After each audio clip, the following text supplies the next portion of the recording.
The 3 Apprentices. There were once 3 apprentices who had agreed to keep always together while traveling, and always to work in the same town. At one time, however, their masters had no more work to give them, so that at last they were in rags and had nothing to live on. Then one of them said, "What shall we do? We cannot stay here any longer. We will travel once more, and if we do not find any work in the town we go to, we will arrange with the innkeeper there that we are to write and tell him where we are staying, so that we can always have news of each other, and then we will separate." And that seemed best to the others also. They went forth, and met on the way a richly dressed man who asked who they were. "We are apprentices looking for work. Up to this time we have kept together, but if we cannot find anything to do, we are going to separate." "There is no need for that," said the man. "If you will do what I tell you, you shall not want for gold or for work. Nay, you shall become great lords and drive in your carriages." One of them said, "If our souls and salvation be not endangered, we will certainly do it." "They will not," replied the man. "I have no claim on you." One of the others had, however, looked at his feet, and when he saw a horse's foot and a man's foot, he did not want to have anything to do with him. The devil, however, said, "Be easy. I have no designs on you, but on another soul, which is half my own already, and whose measure shall but run full." As they were now secure, they consented, and the devil told them what he wanted. The first was to answer, "All 3 of us," to every question. The second was to say, "For money," and the third, "And quite right too." They were always to say this one after the other, but they were not to say one word more, and if they disobeyed this order, all their money would disappear at once, but so long as they observed it, their pockets would always be full. As a beginning, he at once gave them as much as they could carry, and told them to go to such and such an inn when they got to the town. They went to it, and the innkeeper came to meet them, and asked if they wished for anything to eat. The first replied, "All 3 of us." "Yes," said the host, "that is what I mean." The second said, "For money." "Of course," said the host. The third said, "And quite right too." "Certainly it is right," said the host. Good meat and drink were now brought to them, and they were well waited on. After the dinner came the payment, and the innkeeper gave the bill to the one who said, "All 3 of us." The second said, "For money," and the third, "And quite right too." "Indeed it is right," said the host.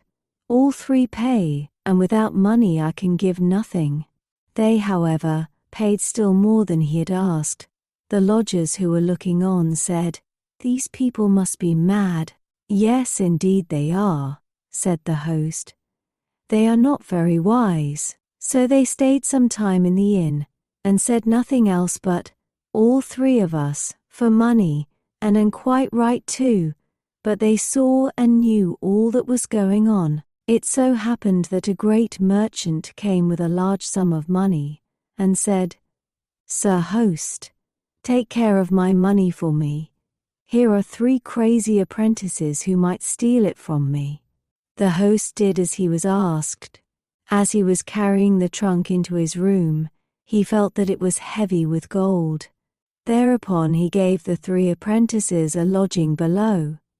But the merchant came upstairs into a separate apartment. When it was midnight, and the host thought that all were asleep, he came with his wife, and they had an axe and struck the rich merchant dead, and after they had murdered him they went to bed again. When it was day there was a great outcry. The merchant lay dead in bed, bathed in blood.